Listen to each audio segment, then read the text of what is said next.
नमस्कार, मैं मुस्कान सिंह और आप देख रहे हैं के न्यूज इंडिया। फिलहाल वक्त हो चुका है उत्तराखंड की खबरों का, लेकिन उससे पहले रुक कर लेंगे सुर्खियों का। अंकिता हत्याकांड में कोटद्वार का फैसला, तीनों दोषियों पुलकित, सौरभ, अंकित को उम्र कैद की सजा। सीएम और स्वरोजगार योजना में लाभार्थियों में मुख्यमंत्री धामी ने किया संवाद का, संवाद से भरोसे के नए अध्याय का हुआ आरंभ। उत्तराखंड में 5 और मरीजों की कोविड की पुष्टि, कोविड मरीजों की संख्या बढ़कर हुई 10, एम्स के 2 डॉक्टर भी हुए शामिल। अंतर्राष्ट्रीय सहकारिता वर्ष के उपलक्ष्य में सहकारिता सम्मेलन का किया गया आयोजन, मंत्री धन सिंह बोले जिले में 25,000 लखपति दीदी बनाने का लक्ष्य। हरिद्वार नगर निगम जमीन घोटाले में जांच पूरी, 2 आईएएस और 1 पीसीएस अधिकारी पर गिरी सख्ती से गाज। बद्रीनाथ में 2 श्रद्धालुओं के हृदय गति रुकने से मौत, छत्तीसगढ़ से पहुंचा था दल, तेज ठंड से हार्ट अटैक होने की संभावना। आप देख रहे हैं के न्यूज, खबरों का सारथी। रुक कर लेते हैं खबरों का। खबर आपको बता रहे देहरादून से, जहां उत्तराखंड के बहुचर्चित अंकित भंडारी हत्याकांड में करीब 2 साल और 8 महीने तक चली सुनवाई के बाद फैसला आ गया है। अंकिता भंडारी को इंसाफ मिल गया है। तीनों गुनहगारों को दोषी करार देते हुए उम्र कैद की सजा सुना दी है। अंकिता भंडारी हत्याकांड ने पूरे देश को हिलाकर रख दिया था। दिल्ली तक इस हत्याकांड को लेकर लोगों में रोष देखने को मिला था। 19 साल की अंकिता भंडारी की हत्या का आरोपी उसी होटल के मालिक पर लगा था, जिसमें वह बतौर रिसेप्शन ईस्ट काम करती थी। अंकिता 18 सितंबर 2022 को यमकेश्वर के वंतरा रिजॉर्ट के लापता हुई थी। 24 सितंबर को चीला पावर हाउस इंटेक में नहर से एसडीआरएफ ने अंकिता भंडारी का शव बरामद किया। 2 साल 8 महीने चली सुनवाई के बाद कोर्ट ने आज अंकिता भंडारी हत्याकांड में बड़ा फैसला सुनाया है। उत्तराखंड में बहुचर्चित अंकिता भंडारी हत्याकांड में कोटद्वार ने अपना फैसला सुना दिया है। कोर्ट ने तीनों आरोपियों को दोषी करार दे दिया है। यह मामला सितंबर 2022 से ही विचाराधीन था। अंकिता भंडारी हत्याकांड में कोटद्वार की अदालत में लंबी बहस चली और आखिरकार गुनहगारों को दोषी करार दे दिया गया है। उत्तराखंड के पौड़ी जिले के यमकेश्वर ब्लॉक की 19 साल की अंकिता भंडारी की 18 सितंबर 2022 को हत्या कर दी गई थी। यह यमकेश्वर ब्लॉक में ही बने वंतरा में रिसेप्शनिस्ट का काम करती थी। यहीं से वह गायब हो गई थी। 18 सितंबर 2022 को कथित तौर पर रिजॉर्ट संचालक पुलकित ने अपने 2 कर्मचारी सौरभ भास्कर और गुप्ता के साथ मिलकर हत्या कर दी थी। अभियोजन पक्ष के अनुसार किसी बात को लेकर अंकिता और पुलकित में विवाद हो गया था, जिसके बाद पुलकित ने भास्कर और गुप्ता के साथ मिलकर अंकिता को ऋषिकेश की चीला नहर में कथित तौर पर धक्का दे दिया था। नहर से अंकिता का शव मिलने के बाद पुलिस ने तीनों को गिरफ्तार कर उन्हें जेल भेज दिया, जिसमें पुलकित को मुख्य आरोपी बनाया गया। मामले के खुलासे को लेकर डीआईजी कानून एसपी रेणुका देवी के नेतृत्व में एसआईटी टीम गठित की गई थी। एसआईटी जांच के बाद अभियोजन पक्ष की ओर से अदालत में 500 पेज का आरोप पत्र दाखिल किया गया। तीनों हत्या आरोपी, उसमें रिजॉर्ट का मालिक पुलकित, उसके कर्मचारी सौरभ भास्कर और अंकिता पर आरोप तय करने होने के बाद 28 मार्च 2023 से अभियोजन पक्ष की कार्रवाई शुरू हुई। कोटद्वार स्थित एडीजी कोर्ट में 30 जनवरी 2023 को मामले की पहली सुनवाई हुई थी। इसके बाद पक्ष और विपक्ष की ओर से दलीलों का लंबा दौर शुरू हुआ। अब फाइनली ये मामला अंतिम पड़ाव पर पहुंच गया। अदालत ने दोनों पक्षों से बहस और दलीलों सुनने के बाद फैसला सुनाने के लिए 30 मई की तिथि निर्धारित की थी। करीब 2 साल और 8 महीने तक चली सुनवाई में अभियोजन पक्ष की ओर से जांच अधिकारी समेत 47 गवाह अदालत में पेश किए गए। हालांकि एसआईटी ने इस मामले में 97 गवाह बनाए थे, जिनमें 47 गवाहों को ही अदालत में पेश किया गया था। 19 मई को अभियोजन पक्ष के अधिवक्ता विशेष लोक अभियोजक अवनीश नेगी की ओर से बचाव पक्ष की बहस का जवाब देकर सुनवाई का सिलसिला समाप्त किया गया और आज कोर्ट ने तीनों आरोपियों को उम्र कैद के साथ जुर्माना लगाकर सजा सुना दी है। जिस तरह से इन्होंने मेरी निर्दोष लड़की को मारा है, तो मैं तो शुरू से कहना चाहता हूँ, कह रहा था कि भाई मौत के बदले मौत। तो हम हमारे जीते जी इनको तो फांसी की सज़ा होनी चाहिए थी, क्योंकि हम आज हैं तो कल नहीं है। लेकिन हम चाहते थे कि भाई हमारे सामने इनको जो है फांसी की सज़ा होनी चाहिए थी। और दूसरा ये है कि जिस तरह से रेणु बिष्ट ने जो रिजॉर्ट तोड़ा, वीआईपी जो अजय कुमार आरएस का नेता था, उनको उनके जो सबूत थे वहाँ रिजॉर्ट में जो रेनोवेशन द्वारा तोड़े गए सरकार के दबाव में, वो जानबूझ के इसलिए तोड़े गए ताकि इसमें वीआईपी का पता न चल सके। और एक और बात थी कि हमने यहाँ पे डीएम साहब के माध्यम से एक ज्ञापन दिया था सरकार को कि पुलकित आर्य, सौरभ भास्कर और अंकित गुप्ता, रेणुवीर और अजय कुमार की कॉल डिटेल निकाली जाए, लेकिन वो भी नहीं निकली। मैं भी इन्हें ऐसे देखना चाहती हूँ अपने आंखों के सामने, जिस तरह से इन्होंने हमारी ज़िंदगी मौत से घर बना दी है। हम तो हमारी ज़िंदगी कैसी है ये आप सभी जानते हैं। मैं नहीं चाहती थी जिस तरह से उन्होंने मेरे बेटे के साथ किया, किसी अन्य बेटे के साथ ऐसा करें। इन्हें फांसी की सज़ा होनी चाहिए थी। मैं संतुष्ट नहीं हूँ। मैं जब तक इनको फांसी के फंदे पर नहीं देखूंगी मैं संतुष्ट नहीं हूँ। तो आप लोग हाई कोर्ट जाएंगे इसके लिए? हाँ जाऊँगी, जाएंगे।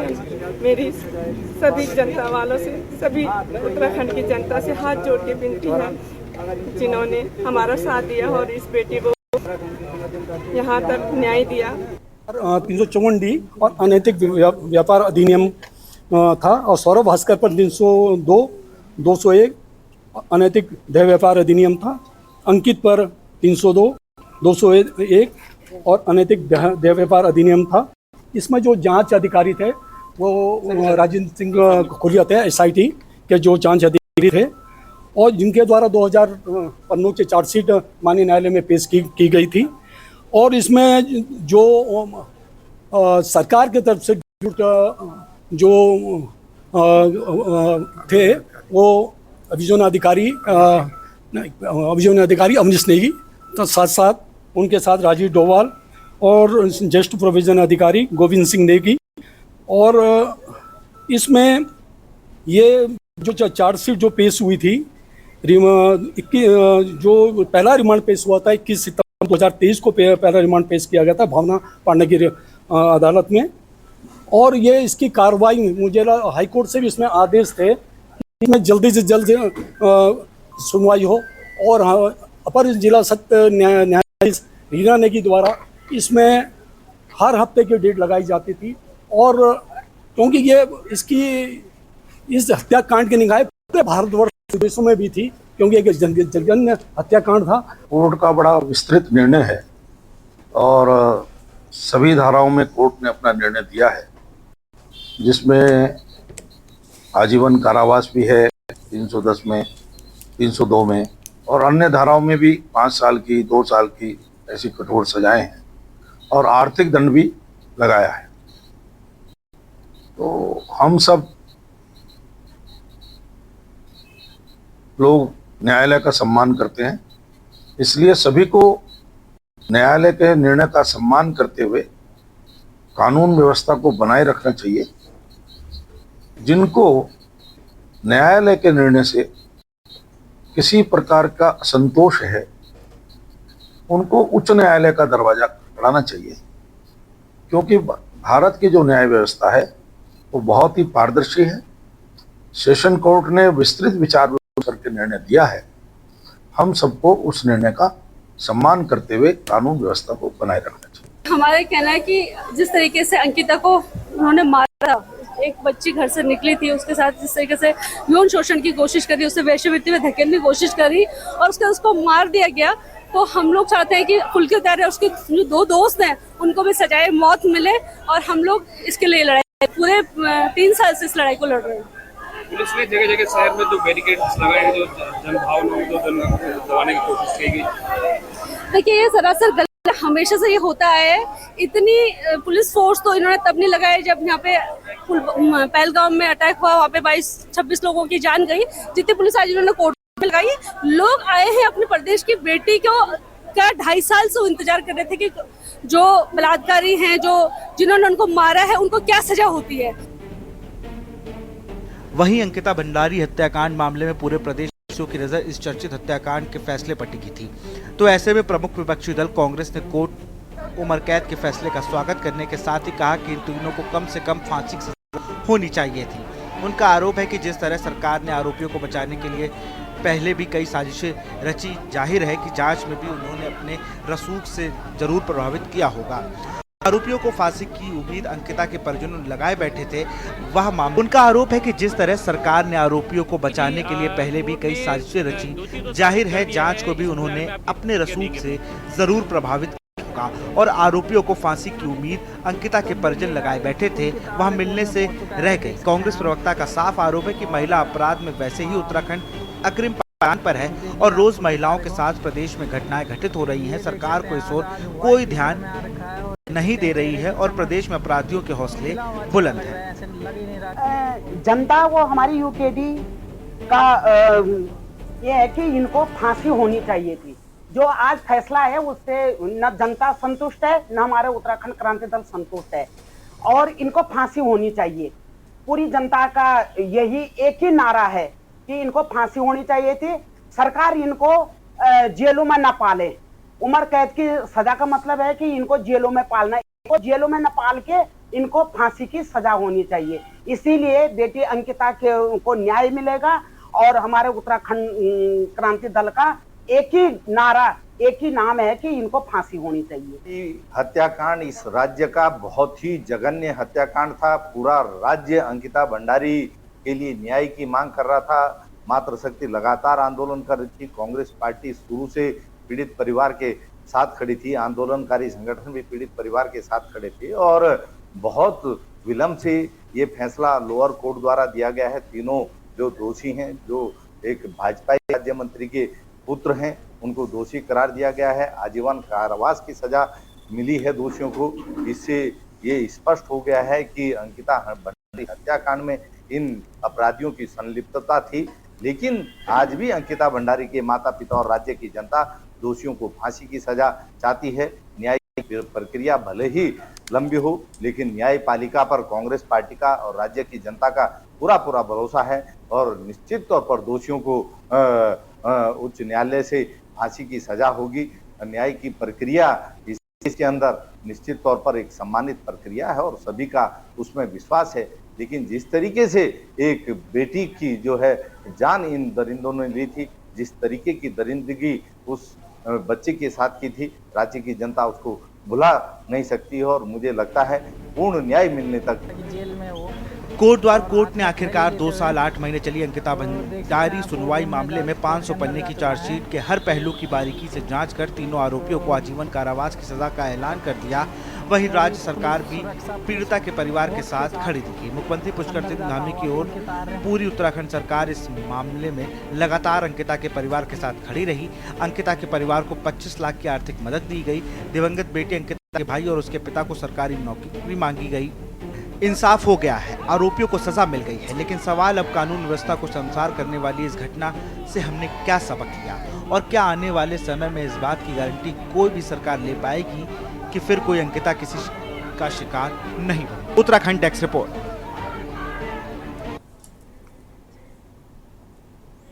वक्त हो चुका है एक छोटे से ब्रेक का, मिलते हैं ब्रेक के बाद।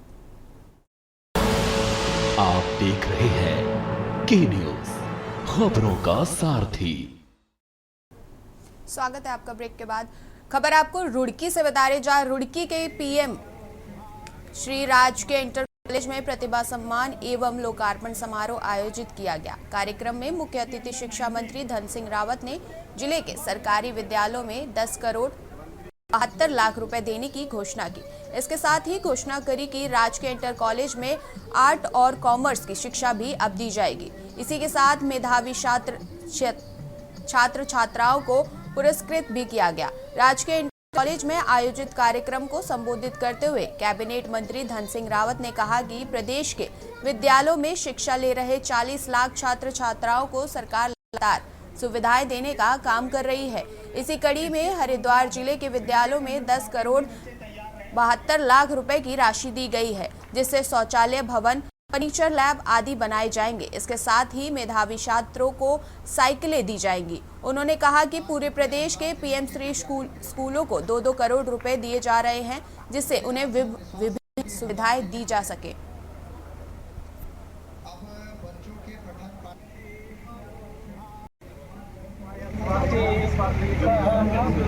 लोगों ने शिक्षा विभाग में 11 करोड़ रुपए की लागत से एक तो 66 स्कूलों के लिए शौचालय के लिए निर्माण के लिए पैसा दिया है दूसरा हमने 23 स्कूलों में अतिरिक्त कक्ष के लिए पैसा दिया। तीसरा हमने लगभग 15 स्कूलों में बच्चों के लिए भौतिकी विज्ञान, जीव विज्ञान और रसायन विज्ञान की लैब के लिए पैसा दिया है। फिर हम लोगों ने कई विद्यालयों में जो जीर्ण शीर्ण विद्यालय थे उनके लिए भी पैसा दिया है। और आज जो हमारे टॉपर बच्चे थे उनको भी सम्मानित किया है। जिन बच्चों ने खेल में बहुत अच्छा काम किया है या उन्होंने मेरिट में आए हैं, टॉपर्स की मेरिट में भी आए हैं, और खेल में भी उन्होंने राज्य स्तर पे जो है जो बच्चे फर्स्ट सेकंड थर्ड आए उनको भी आज हमने सम्मानित किया है।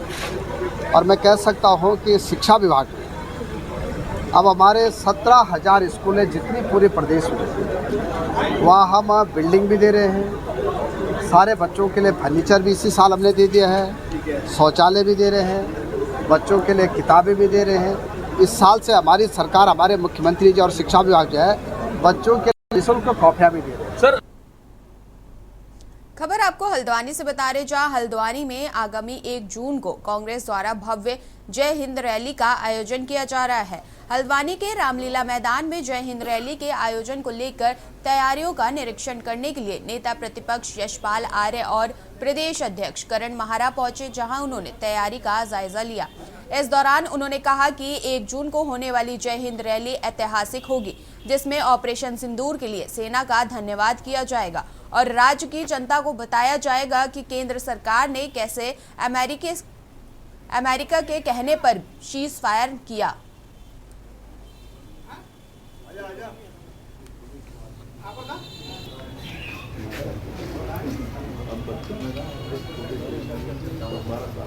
ये हमारे सैनिकों के साहस, शौर्य और बलिदान को समर्पित है।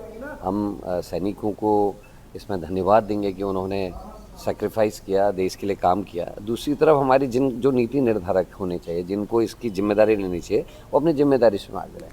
आज सेना के शीर्ष जो लीडर्स हैं उनको प्रोटोकॉल तोड़ना पड़ रहा है। आपने देखा होगा एयरफोर्स के सबसे जो बड़े हमारे अधिकारी हैं, उन्होंने कल बयान दिया है राफेल जो है खाली पतंग उड़ाने के काम आ रहे हैं।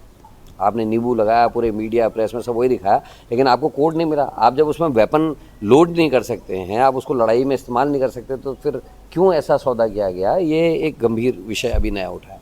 दूसरा, हमारे फॉरेन मिनिस्टर ने जो वहाँ सूचना दी पाकिस्तान को कि हम आपके यहाँ अटैक करने जा रहे हैं, ये कितना बचपना है। जबकि फ़ौज, किसी आप बड़े फौजी से पूछेगा, जो इनकी लड़ाई की जो सबसे पहली आवश्यकता है वो है गुप्त रहना, मतलब किसी भी योजना का सीक्रेट रहना, गोपनीय रहना।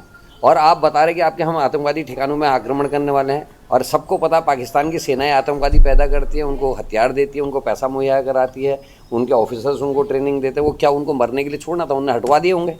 बाकी आपकी एयरक्राफ्ट्स को मारने के लिए मिसाइल्स लगाई होंगी और एम्बुश करने के लिए कुछ ना कुछ किया होगा।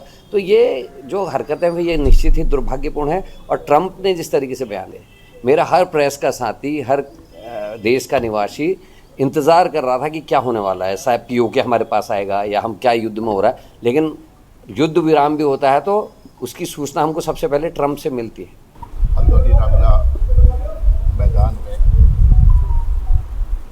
जो हमारे सैनिकों का पराक्रम है, जो हमारी सेना का शौर्य है, जो उनकी वीरता है, जो उनका योगदान है,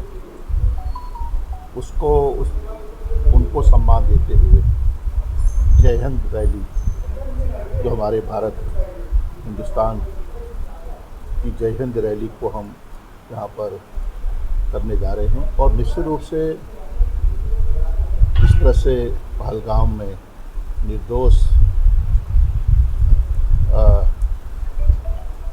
माताओं की, बहनों की सुहाग उजाड़े गए, जिससे भाइयों की हत्या कर दी गई आतंकवादियों ने, उसके खिलाफ सेना ने अपने शौर्य का परिचय दिया और आतंकवादी ठिकानों पर घुसकर मारा और पाकिस्तान को मुंह की खानी पड़ी। लेकिन आज भी हमारे जाबाज सेना के सिपाही हों, चाहे हमारे अधिकारी हों, आतंकवाद के खिलाफ उस मुहिम में पूरी ताकत के साथ एकजुट हैं। और हमारी शान है, हमारी पहचान है, उनको नमन करने के लिए, उनको वंदन करने के लिए, उनके पराक्रम को को सलाम करने के लिए, जय हिंद कहने के लिए हमने एक रैली का आयोजन किया है।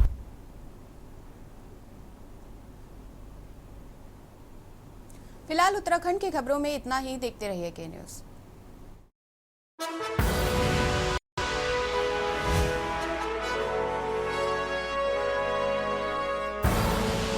आप देख रहे हैं के न्यूज़, खबरों का सारथी।